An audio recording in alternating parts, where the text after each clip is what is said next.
Thank you. Thank you all for coming, and thank you, Chris. And I also have to thank Chris for being falsely modest in 1991 when I rang him up to interview him for my book.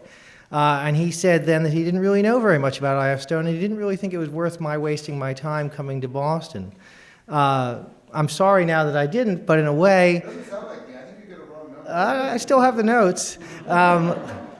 In a way, since the book ended up taking me 18 years to write, I'm glad that I was spared one trip.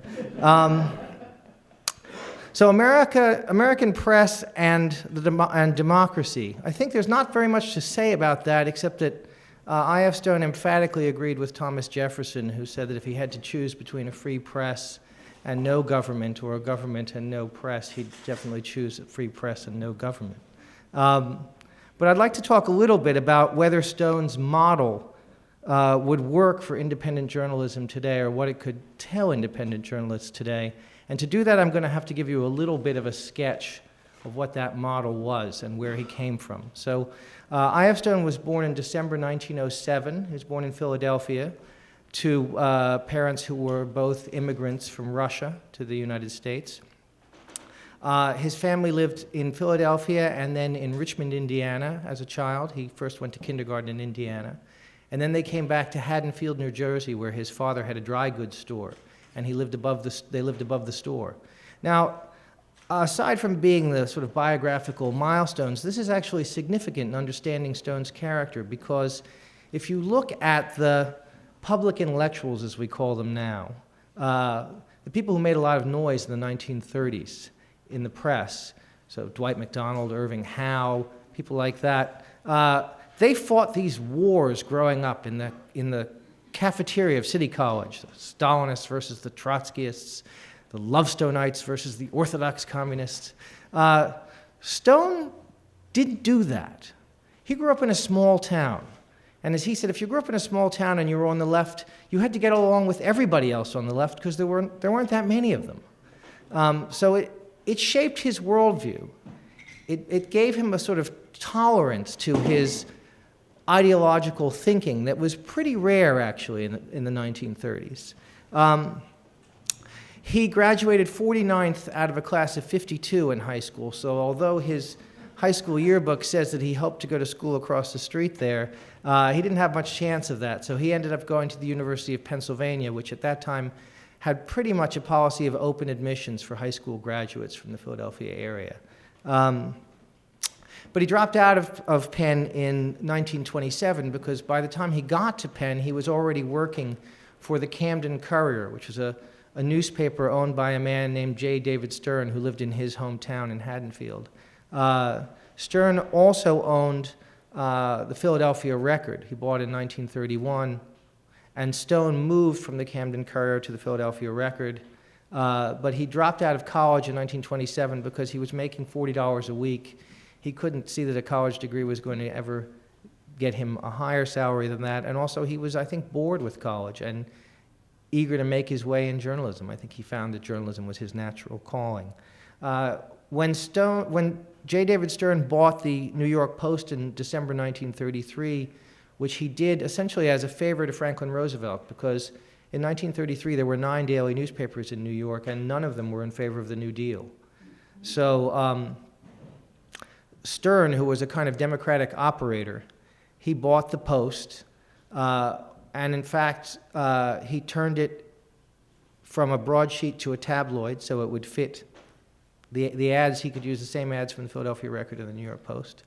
And Stone went to New York the same day and presented himself at the offices of the Post and said, "I'm your new chief editorial writer."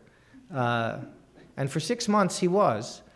He remained the chief editorial writer for longer than that, but for 6 months he was all on his own, and he was 25 years old, and he had complete freedom of this editorial page of a daily paper in New York City. So he had a terrific time, basically being New York City's chief cheerleader for the New Deal.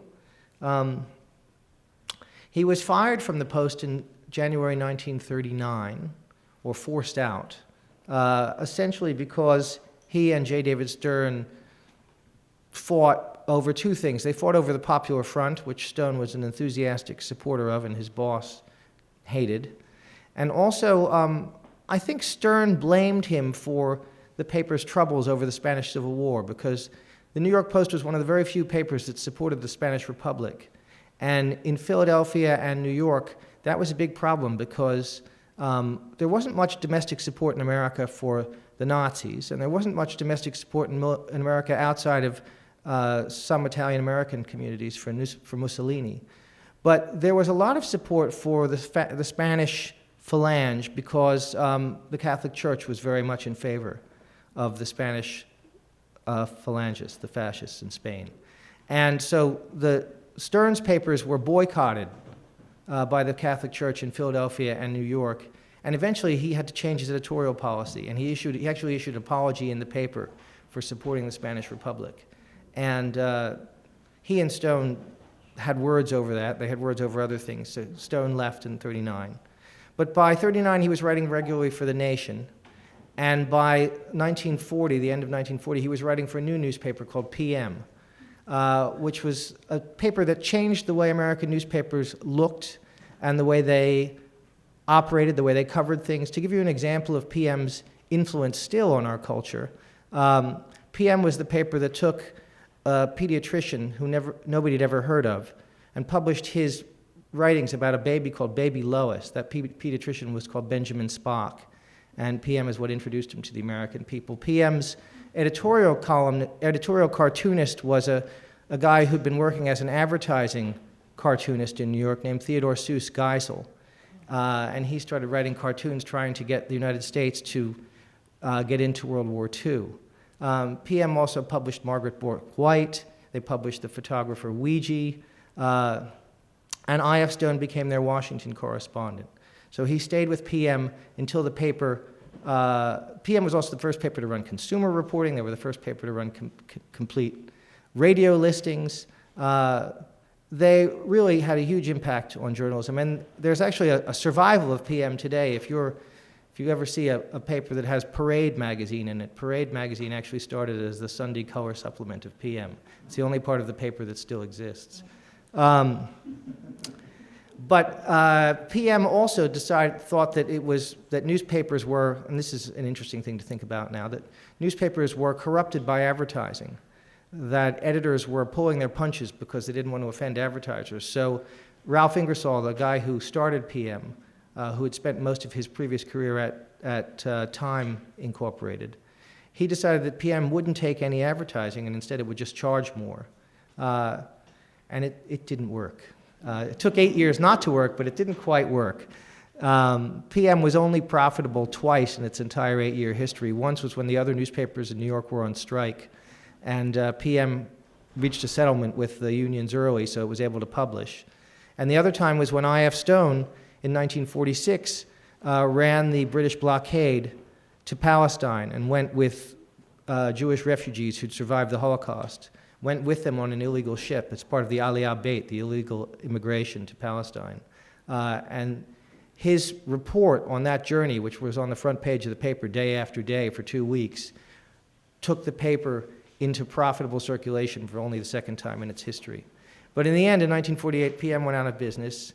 It was succeeded by another paper called the New York Star, which operated in the same building, had the same staff, used the same printing press, but had a different owner. And then the Star was in turn succeeded by the Daily Compass. And Stone worked for the Daily Compass, went to Europe, interviewed Nehru in India, interviewed Tito in Yugoslavia, wrote a little book about the Korean War that we may get to later, but came back in November 1952, on Election Day, the Daily Compass went out of business. And Stone was 44 years old. He had 3 children. He was almost completely deaf. He'd started going deaf in 1937. And he sat down in the city room of the paper that he had worked for, which was the same city room of the 2 previous papers he'd worked for. And he started to write, and he wrote, I feel for the moment like a ghost, because he was completely unemployable. McCarthy was just at the height of his powers, and Stone was probably the best-known radical journalist in the country, and he couldn't get a job in daily newspapers.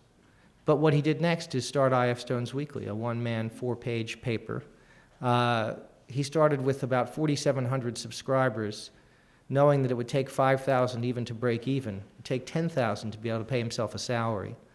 But he was able to pay himself a salary after 2 years.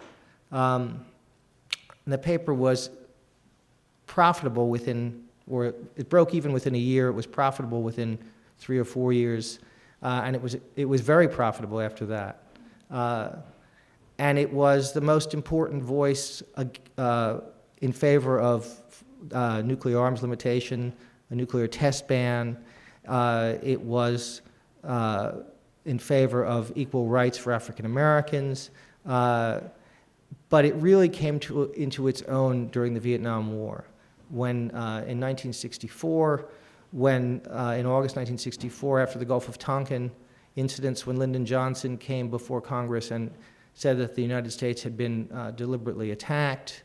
I.F. Stone published a few days later in the Weekly a report that basically exploded the lies that Johnson had just told Congress. It took another 7 years before the Pentagon Papers would confirm what I.F. Stone wrote in August 1964. But anyway, that was his in a sense, his greatest moment and his greatest moment of influence. By the time the Weekly ended in 1971, he had 70,000 subscribers. So, does that tell us anything for independent journalists today? It's often said that I.F. Stone was the first blogger, but there's a very important difference between I.F. Stone's Weekly and even really good bloggers. And I think the simplest way to put it is that people paid to read what I.F. Stone had to say. He found a way to make the economics work for him. And that is not something that anybody has yet really figured out beyond Josh Marshall and Talking Points memo. But most bloggers do not charge people to read them, and most bloggers don't sell advertising sufficient to support what they do. And most people who read the internet expect to get it for nothing. So, economically, I would say that I.F. Stone's model really doesn't have much to offer us. But in terms of the way he worked, in terms of his independence of thought, in terms of his willingness to follow an argument through, in terms of his diligence as an investigator, he has everything to teach us. I think, those are all things that are in short supply. We don't have anybody now who is going to look at the budget and look at the rescue program for banks or for insurance companies and tell us where the money went. There's nobody now who's going to say to us, wait a minute, they say we can't afford health care, but we can afford this, and this is exactly how much this costs, and this is exactly how much that cost, and where did the money go? Murray Kempton used to say that I.F. Stone on the budget was a form of the higher criticism, and that kind of intellectual firepower, I think, is rare in journalism, but it's certainly still possible to do. So in terms of the way he worked, in terms of his skepticism towards the claims of power, I think that's something that is very relevant and very much needed today, and very much in short supply. But it was in short supply when Stone was doing it too. I mean, it's important to remember that he used to tell his wife that if he lived long enough, he'd graduate from being a pariah to a character to being a national institution. And he did graduate to being a national institution. And in a way, that was one of the reasons I wrote my book, was to rescue him from being a national institution. Because when you're a national institution, nobody has to take what you say very seriously. You're just one of those genial old buffers that sort of everybody feels good about that they're still around. But what Stone actually had to say was very radical. It was radical for its time, and it's still radical. I mean, how many political journalists today would look at the record of the CIA in Iraq, in Afghanistan, and say that not just that they got it wrong, but that they're wasting our money and that the whole agency should be abolished? That was Stone's position in 1965. It was Stone's position in 1975. This colorful, genial old man had some very radical things to say. And I suppose part of what I was trying to do is clear a way for us to hear what he actually had to say, as opposed to what we'd like to have had him say. So, Chris, maybe that's a good place as any to begin. You know, thank you. Why don't you join me at the mic? I hate to talk about business plans, but in his case, it was very illuminating because it so reflected and reinforced his position. For one thing, there was something very conservative bourgeois about Izzy Stone. He boasted that I never panhandle the readers. $5 a year and that's it. No appeals, no begging, no dinners, no nothing.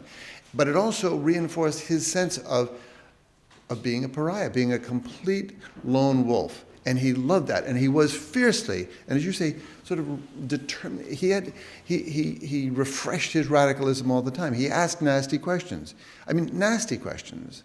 And I don't mean to say personal, but he just didn't believe the line. And it was all connected to the fact that he was a completely self-sustaining solo practitioner with a sort of genius slave for a wife, too. That helped. It does. Anyway. Don, there's so many wonderful things in this book that I didn't know. Would you just sort of sketch in Izzy in the 30s? The 30s, Depression time, in so many ways parallel to the New Depression, and yet it was just seething with movement politics and distinctions and rivalries and people sharpening their claws on each other, even just in the left. Well, the left was bigger then. Well, but it's not the pictures that got bigger. Where did it go? Why don't we have something like it today? Well, let's take the questions one at a time. Okay, let's situate I.F. Stone in the 1930s. Now, Arthur Schlesinger outed Izzy Stone in the 50s when it wasn't going to do him a damn bit of good, I have to say. He was the first person to point out that in the 30s, or the first person to figure out that in the 30s, I.F. Stone had written these articles for a magazine called Modern Monthly. And he'd written them under the name of Abelard Stone. And in one of them, after Roosevelt was elected, he wrote that the election of Roosevelt closed the one road that could make any real difference in the United States, the road to a Soviet America. Now that phrase, which sounds extremely bad to our ears now, was extremely bad then. In fact, it was worse, because towards a Soviet America was the campaign slogan of the Communist Party in 1932. But, and Schlesinger knew that, and that was one of the reasons he put it in as a footnote to the Age of Roosevelt, just so if you bothered to read it, you would know. But that was the basis of all that Stalinist Izzy stuff. Yes, exactly. Well, the thing is that in 1933, it's fair to say that I.F. Stone was a small c communist. All his life, I would say it's fair to say that he was an anarchist communist. But of course, an anarchist communist isn't very close to a Stalinist. In 1933, what Stone thought was that Roosevelt wasn't going to make any difference, the New Deal wasn't going to work, and this was all basically paving the way for some kind of big business takeover. Now, he was completely wrong, but a lot of people thought that, and not all of the people who thought that were Stalinists. Norman Thomas thought that, Reinhold Niebuhr thought that. Neither of those guys were Stalinists. The other thing is that Modern Monthly, the magazine that Stone published this in, was actually a Trotskyist magazine.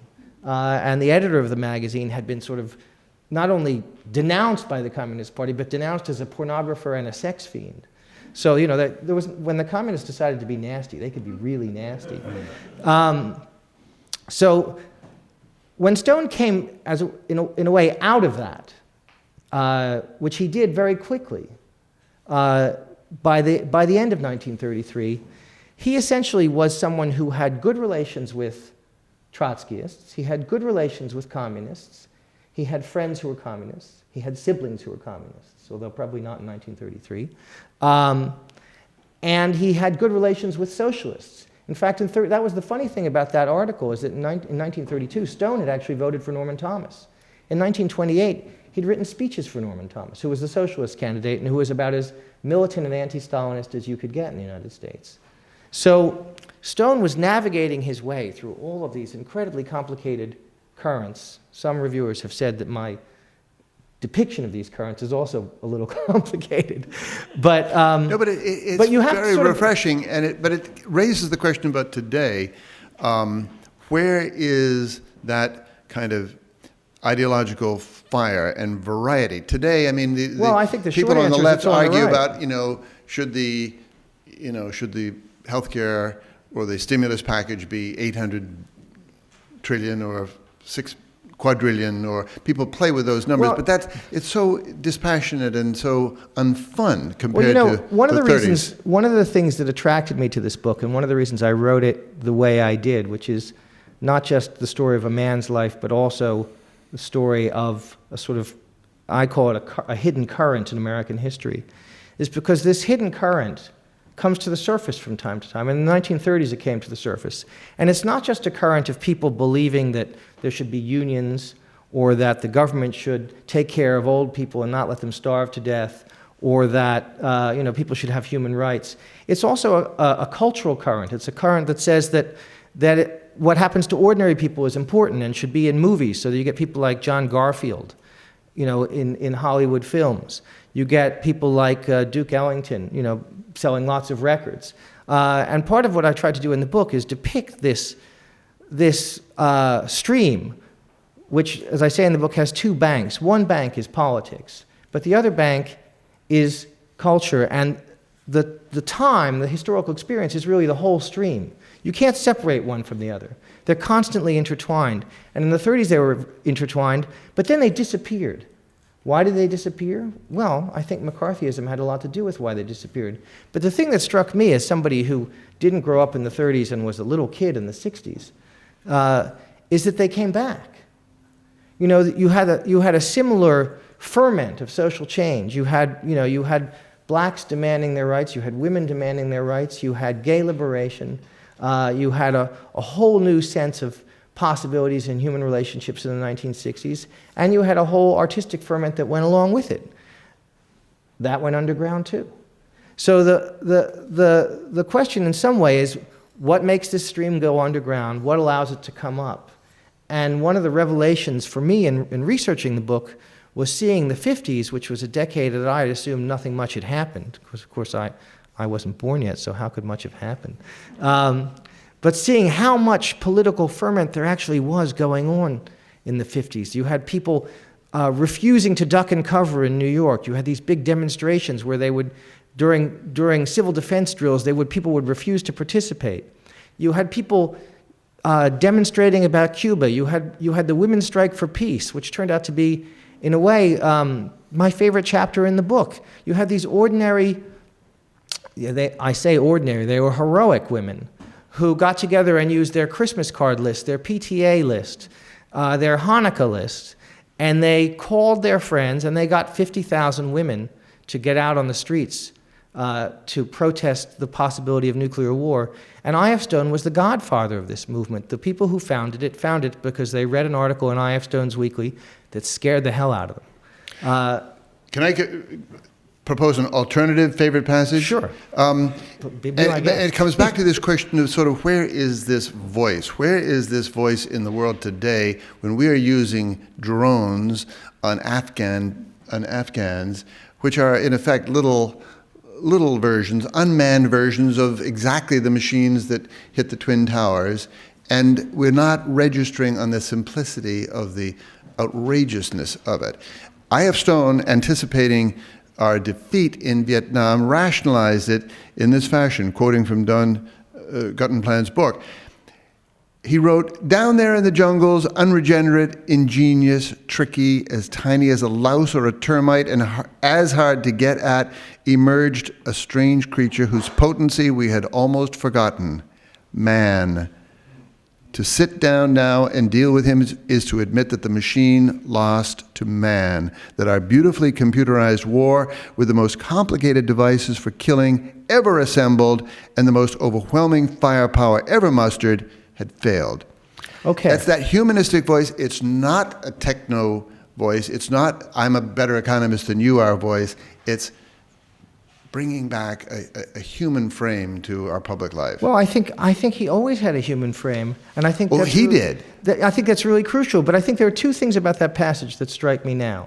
One is that what's missing now, I would say, but was very present in the 30s, was the sense of a whole movement.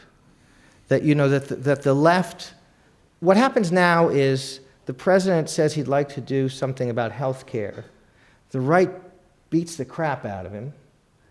And the left says, oh, we hope the president can do something about health care. Whereas in the 30s, people were out in the streets. They were out in the streets, they were sitting in, they were demonstrating, they were demanding. Stone used to tell this story. It may be an apocryphal story, but Stone did used to tell it. Of somebody going in to see Roosevelt, and Roosevelt saying, yes, I know what I'm supposed to do, now you have to go out and make me do it. The thing is that Stone never expected that the president was going to be the man on the white horse and deliver everything that everybody wanted, paradise to the American people. What he hoped for was a president who would be responsive to ideas and pressure from the left. We have a president who's responsive to ideas and pressure from the left, but we don't have a left that's presenting ideas and pressure. That's one thing.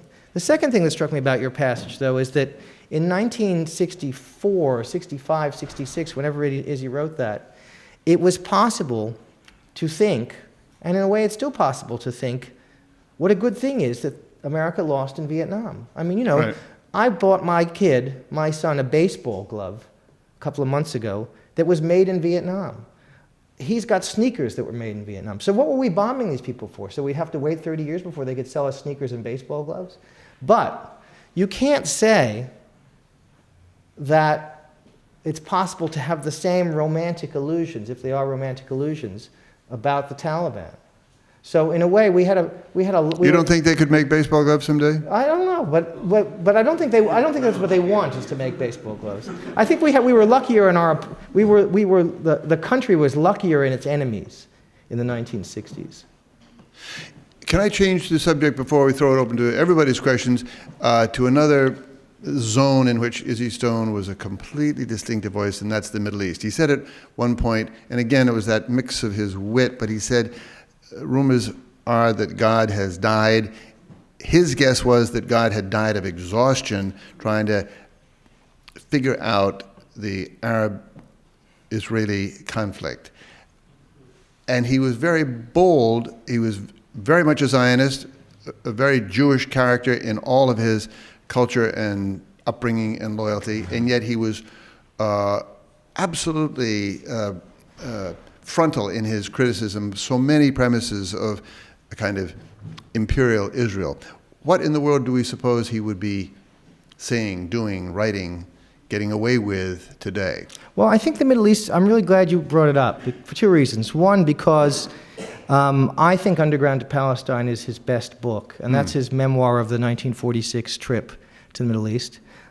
Secondly, because it's interesting, when Stone went to Palestine in 45 and in 46, he was not a Zionist. He was like most American Jews, neither a Zionist nor an anti-Zionist. He came back from Palestine and he fell in love with the Jewish community there, the Yishuv. But he said, I know this isn't going to make them happy, and it's not going to make Jews in America happy, but I never met an Arab in Palestine who favored a Jewish state. And I never met a Jew in Palestine who claimed to know an Arab who favored a Jewish state. So the thing about I.F. Stone is he didn't turn off his thoughts, but he also didn't stop noticing. And so when he went to Palestine, he noticed something that apparently no other American, certainly no other Jewish American writer at the time noticed, which is that there were already people there.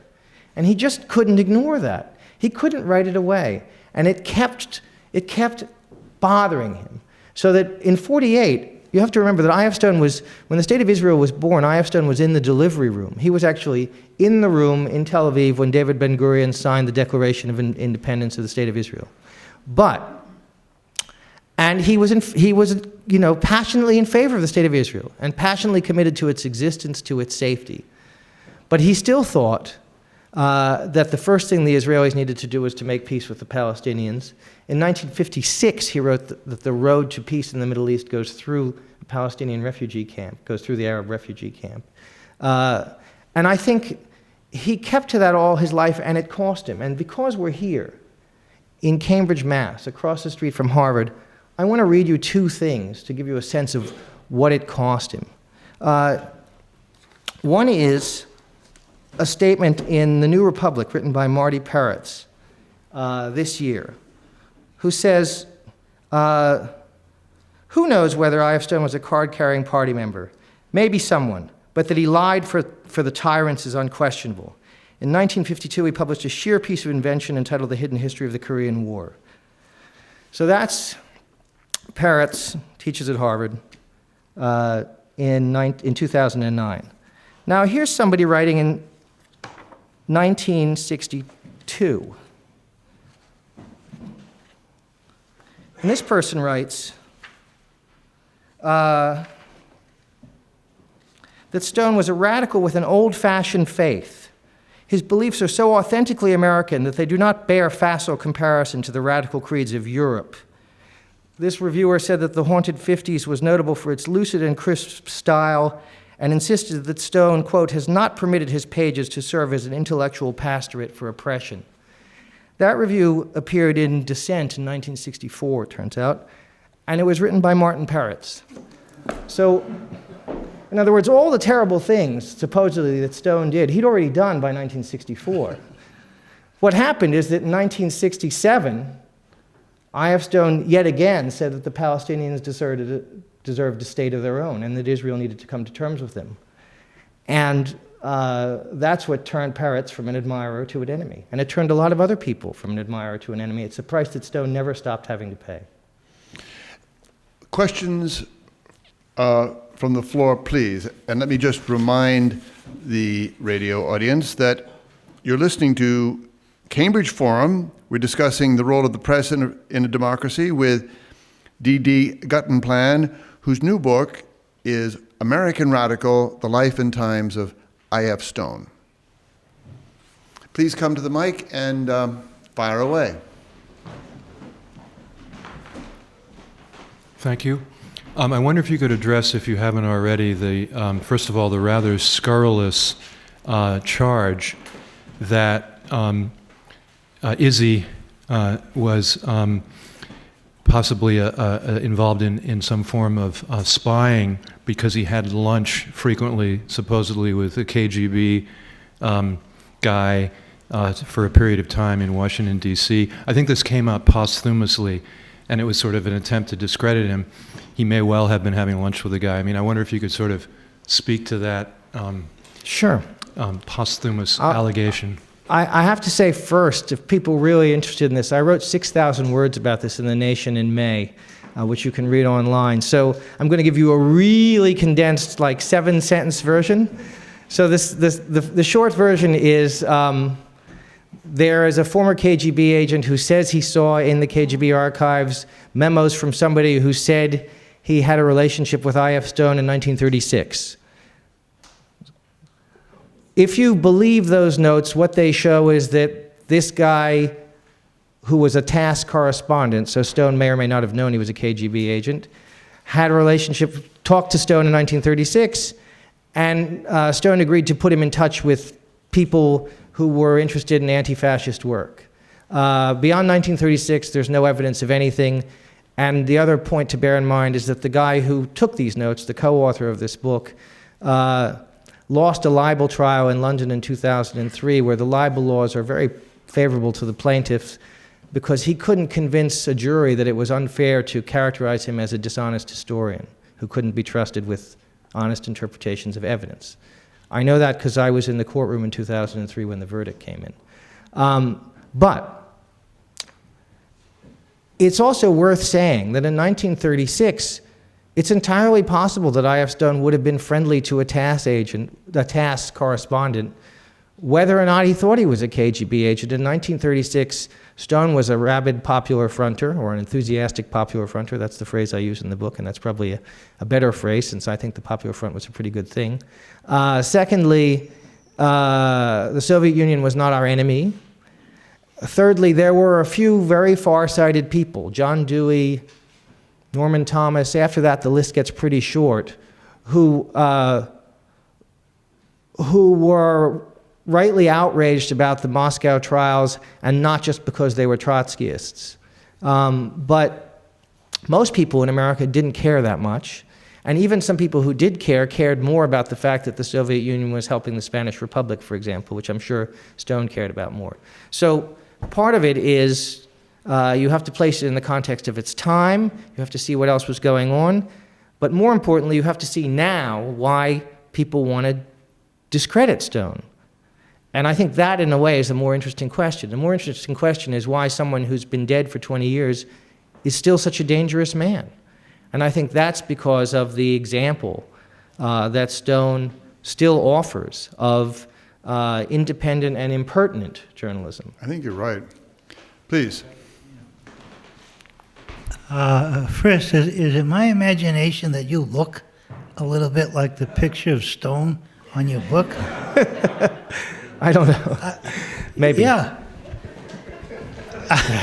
Does Don look like I.F. Stone, you mean? Well, I mean, there's an age difference, but I mean... He has more hair. Yeah, no, I know. There's an age difference, but he looked like... Yeah. Izzy did not wear bow ties. Well, that's a Is there minor another question? difference. Is Yeah. there another beyond that one? What kind of advice or conversation do you think Stone would have had with Obama with respect to this war in Afghanistan? Would his advice have been the same as it was with Vietnam, or do you think there's some different twist to it at this time in history? You know, I think, I'm glad you asked that question.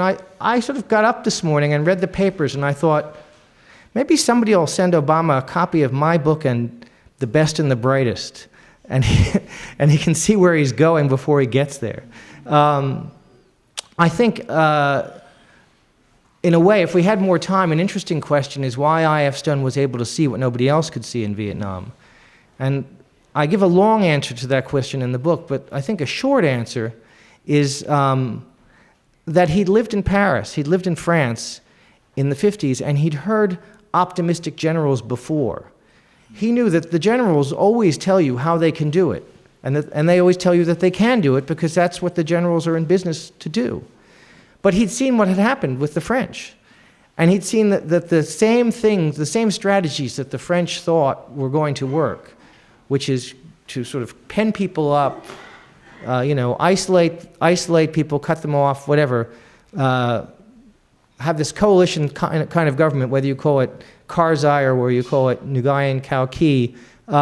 He thought that he saw that happening, and he saw that the French failed, and he saw where we were going in Vietnam. So I would say, maybe that would be the conversation he would have. I don't know. Waiting the next question, can I just add something this reminds you of that story about Lefty O'Doul talking about Ty Cobb, and they're wondering about, what do you suppose Ty Cobb would hit today in the big leagues?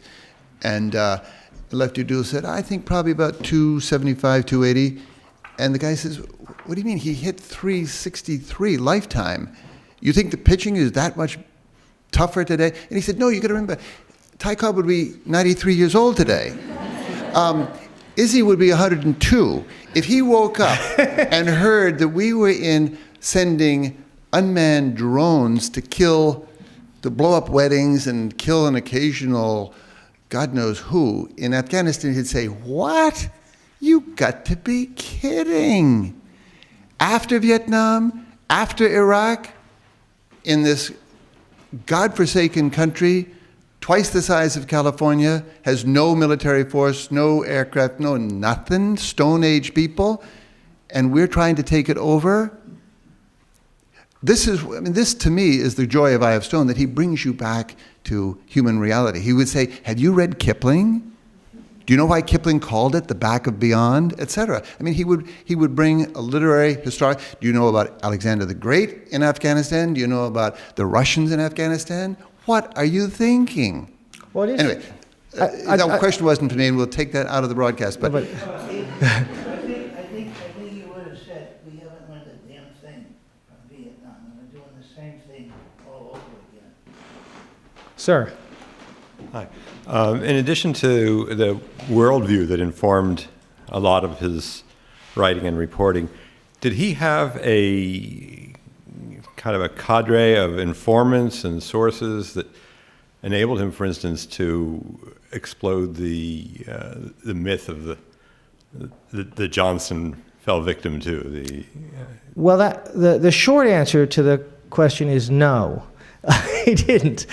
Because in the 50s, when Stone started the Weekly, nobody would be seen talking to him. In fact, I have a story in my book that Dick Dudman told me, who was a St. Louis Post-Dispatch bureau chief in Washington for many years, and was a friend of Izzy's. And he said he had a party at his house, and he invited the Stones because he had gotten some advice from Izzy before going off to Europe for his first posting, and he'd come back to Washington and hadn't known that you weren't supposed to speak to Stone. So he invited Stone to a party, and this is the late 50s. And there was somebody from the government at the party, in the way that there tends to be in Washington bureau chiefs' parties. And the guy took him into the kitchen and said, "How can you do this to me? I can't be seen at a party with I.F. Stone." By the time the 60s came around, he did not have a cadre of informants. However, one of the things that I was intrigued to discover in the book is that the myth of I.F. Stone as always being an outsider who was too pure ever to, massage a source, was just that, a myth. That in the 1930s, Stone was all in and out of the White House and the West Wing or whatever, and in and out of Congress all the time. He had not just a cadre; he was one of the best connected reporters in Washington, and he worked sources like anybody else. What the difference is that when those sources cut him off, he found a way to keep getting information. Also, just one other thing, which is it's slightly germane to your question, but it's my favorite quote from I.F. Stone, so I'm going to say it. Which is not that all governments lie, which I think is true, but I think most of us know that by the time we reach 12 or 13. He said, "Establishment reporters undoubtedly know a lot of things that I don't, but a lot of what they know isn't true." Thanks for this presentation. I look forward to reading your book and read the weekly that last 4 or 5 years that it was published. Had the occasion to meet I.F. Stone the day he was getting an honorary degree at Penn, ran into him on the street, had dinner with him. And an hour and a half with I.F. Stone, one of the very memorable experiences of my life.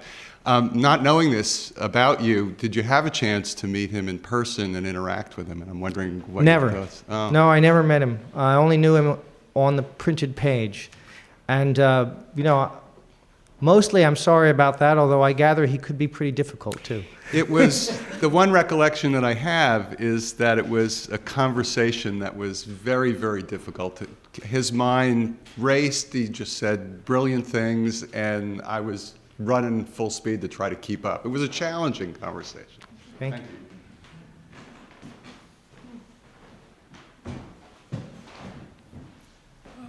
What was Stone's position with regard to the Nazi-Soviet pact? Okay. I'm so glad that you asked me that because I still remember. And I'm not sure I'm going to remember this in a year or two. His position with the Nazi-Soviet pact was that he was appalled by it. It's interesting because in the 30s, just as in the 60s, and in a way in our own day, there was a constant battle of petitions. The one side of an issue they would recruit famous people to sign an open letter on the other side. So there was an open letter, for example, in defense of the Moscow trials, which I.F. Stone didn't sign. He wouldn't have signed it. There was an open letter attacking the Soviet Union as a sort of enemy of all things democratic. I.F. Stone didn't sign that either. Right before the Nazi-Soviet pact, there was a letter that essentially was a kind of counterattack against attacks on the.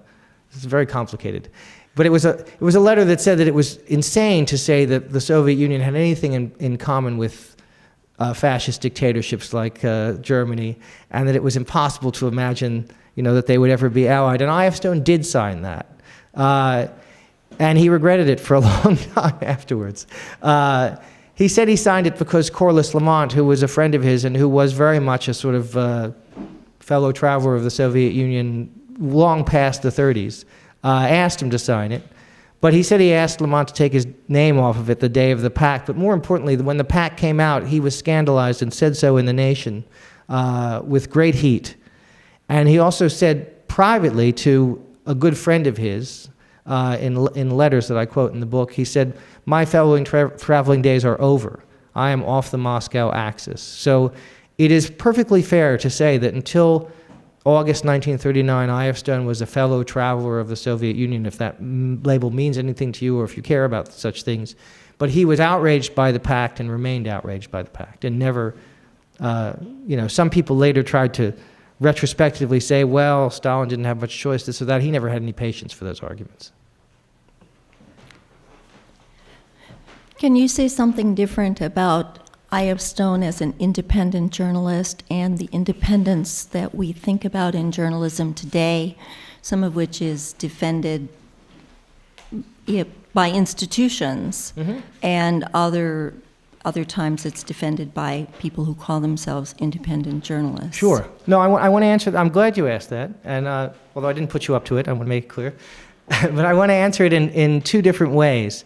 Because I see that Bob Giles is here, and the Neiman Foundation awards a medal for journalistic independence called the I.F. Stone Medal, and I think that's entirely appropriate and a great thing. But I think it's important to realize that independence is not the same as aloofness. And I want to tell you a little personal story about the difference between these two things. Back in the 1980s, I wrote a column at New York Newsday on the media. And I would get into arguments every week, which is when the column ran, with my boss, Tony Marrow, who was the editor of the paper. And since all the people who are involved in this story are still alive, I'm going to use their real names. I went in one day and he said, "What are you going to write about this week?" And I said, "I don't know." And he said, "Well, there's that spanking that Linda Greenhouse got in the Times this morning." Now, Linda Greenhouse was, and she may still be, I don't know, she was the Times' Supreme Court reporter, and she was a terrific reporter. But this was a week of an abortion rights march in Washington, and she had gone on the march, and she'd written about it. And there was one of those editor's notes that Times reporters learned to hate, which had been at great length, taking her to task for this and saying that it was a terrible betrayal of journalistic principles and she shouldn't have done it. And so I think my boss was hoping that I would pile on, and administer a few slaps of my own. And I said, "Well, there's one thing I have to tell you, Tony, which is that I was on that march." And so there are people like Tony Marrow, who was a great journalist and is a lovely man and was a great boss of mine, who thought that journalists give up being citizens when they become journalists, and that to be independent means to have nothing to do with any political cause. Now, I.F. Stone was 180 degrees from that view. Whenever there was a political fight that he cared about, he was right in the thickest part of it. So independence did not mean keeping yourself aloof from political engagement, but what it meant was independence of mind. It meant following the facts where they lead you. It meant not being afraid to change your mind. Stone said that a journalist basically has two choices. You can be either consistent or honest. And if you're going to be consistent, then one day you're going to see something that was different from what you thought was the case and reported the day before. So you're going to have to pretend it didn't happen. But if you're going to be honest, you're going to have to write about facts that are different from the things you reported the week before. He preferred to be honest. What was I.F. Stone writing about the racism happening in the United States from the 1930s to the 60s? The lynchings in the South and... Sure. Well, a lot is the short answer. The long answer is that I.F. Stone, interestingly, was probably the most active reporter outside of the party press, whether it was the Socialist Party or the Socialist Workers' Party or the Communist Party, on the case of the Scottsboro boys, so the 9 black men from Alabama who were wrongly convicted of rape. And indeed, he started writing about that case in the 30s, and in the 50s, when one of the Scottsboro boys escaped from a chain gang and was hiding in an apartment in Harlem, I.F. Stone was contacted and basically offered an exclusive to write about this guy. And instead of writing about him, what he did is he set him up with a book contract so that the story could be told at length and come out in a way that would be most advantageous to their case. Also, he went down to Alabama and to Little Rock, and reported on the front lines of the civil rights struggle in the 50s. There was a line that he wrote that Robert Silvers, who edits the New York Review of Books, said he saw on a kiosk in Paris, and it stuck with him. And it was why he ended up inviting Stone to write for the Review. And that was in 1954, when he said, the American Negro needs a Gandhi to lead him, and we need the American Negro to lead us. And that was before anybody outside of Birmingham had ever heard of Martin Luther King. So I think in a way it's a scandal that, for example, there's nothing of I.F. Stone in the American Library, whatever it's called, those black covers, beautiful books, anthology of civil rights reporting, because he wrote incredible stuff about the civil rights struggle in the 50s and the 60s. And also he had a friend from PM, I think his name was Jennings Perry, who wrote from Tennessee and who went down to Birmingham and filed reports in the Weekly. So the Weekly was, again, as with the Vietnam War, was one of the few places you could get independent, trustworthy information. Chris, I was thinking about your baseball glove comment. I was thinking about that pretty hard, and I just said, yes, the Taliban can make baseball gloves, but your granddaughter won't be allowed to use them, I don't believe. So you might have a gripe with them. At any rate, I wanted to ask you, Don, in 1940, Paul Robeson was a guest of Stalin in Moscow. And while he was a guest, Stalin took out of prison a number of Yiddish writers, including Yitzhak Pfeffer, which you probably know about. And they told Robeson that they were about to be killed. And indeed, they were killed a week after the meeting with Paul Robeson. Paul Robeson kept his silence about this. Did I.F. Stone know about this incident? I'm sure he was very friendly with Paul Robeson. And what were his criticisms of Stalinist Russia, other than his brief disenchantment with the Non-Aggression Pact of 1939? Wasn't he a fairly ardent supporter of Stalin up to his death in 1953? No, I would say that's not a fair characterization. I didn't see any evidence, and I looked. I mean, I know the story about Robeson and Isaac Pfeffer.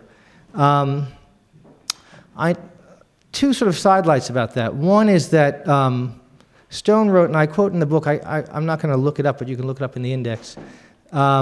He wrote about Robeson, criticizing Robeson for Robeson's Stalinism, but saying that nonetheless, to deny Robeson, a giant like Robeson, a passport was ridiculous.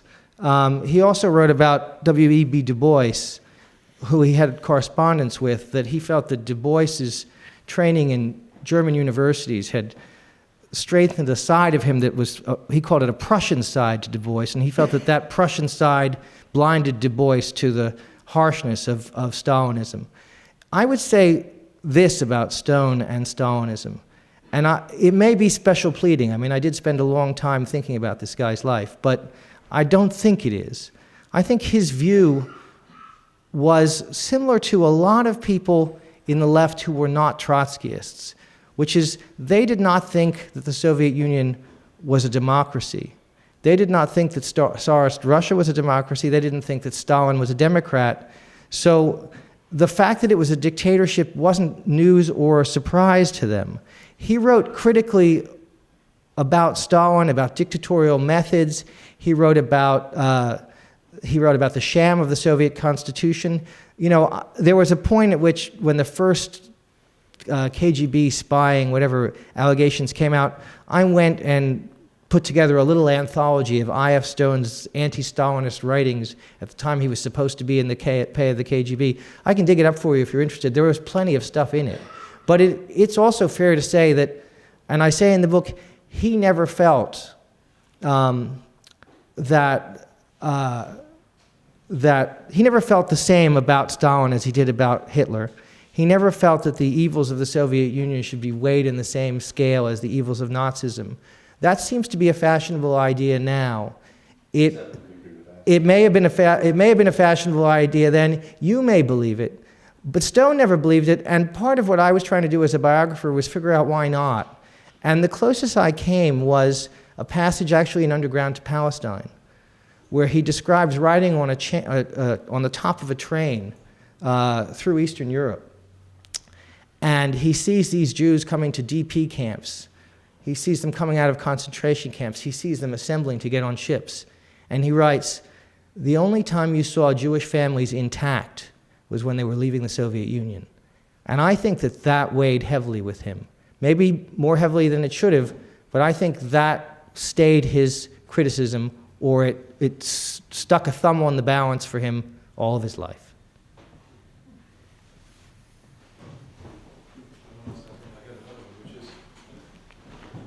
Again, I don't know if you've already talked about this, but I was interested to hear. Where were you? I got here. Well, I was at the election count for the election here in Cambridge, which is going on interminably. Candidate. Well, yes, that too. I remember, as a young person in the anti-war movement, our admiration for Izzy and I.F. Stone's Weekly and all of that, and then years later, after I had settled in Cambridge, going to hear him at the Kennedy School of Government here, talking about the Greek classics and Athenian democracy, and I sort of had the feeling that he had become, I was disappointed in a way, that he seemed to be, had turned to an intellectual, political intellectual activity that was, to me, seemed less relevant, and that he might have even become a little bit sort of almost, and I don't. Soft? Well, soft. Well, I almost want to soft? say, I don't want to say kept intellectual. That would be too strong. But that Nobody that was keeping him, so he couldn't have been kept. Yeah. So I mean, and it was disappointing to me. I mean, the verve and the relevance of his work earlier didn't seem to be there, even though it was clearly fascinating to him. And it's not that it's not interesting. But I wonder if you could talk about that period at the end of his life where he turned to the Greek classics.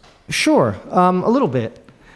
I think it's hard for, I'm 52, and I think if I can get my Greek in shape when I'm 80, I'll be pretty happy, even if it means that I'm not on the front lines of every demonstration anymore. But I think, in a way, it's hard to, I find it tough. I'm not sure I understand your premise, but I think it is fair to say, or interesting to think about, what was it about for him? What was the Greek thing about? And I had some glimmerings of two kinds of answer. One was that it was in a way about communism, that it was a kind of allegory, that for him, Socrates and ancient Greece was a kind of way of thinking about the role of the state and power and intellectuals in relation to power, and how far you can go if you're in a way on the side of the angels or the people or the democracy, which is, the Athenians. In other words, Socrates was an enemy of the people in Stone's lights. And so how far could the state go to silence him, and how far can't it go? And where is that line? And I think it was an attempt to think those things, those issues which had been bothering him or on his mind since the 30s in a different kind of context. I think that's one thing that it was about for him. So I think one way to read that book is allegorically, and I make a little bit of a stab at that in my chapter about that. But another way, and I think a more interesting way, is psychologically. And there I was inspired by a piece that Carl Shorsky published in the early 90s, just as I was starting, called Freud's Egyptian Dig, which was about what Egypt meant for Freud and why this Jewish psychoanalyst should be so obsessed with ancient Egypt, which was so, in a way, sort of your point, it's so much oblique to his everyday concerns. And Shorsky's view was that it was a way of sort of showing the establishment that he could beat them at their own game for Freud, the sort of classical establishment. And that the trial of Socrates was definitely that for Izzy, and it definitely gratified him, not just that it was well received, but that it was a bestseller. It was his only bestseller, and I think he loved the fact that it was a bestseller, and he loved the fact that classicists were pissed off. Couple more questions, perhaps. Or not.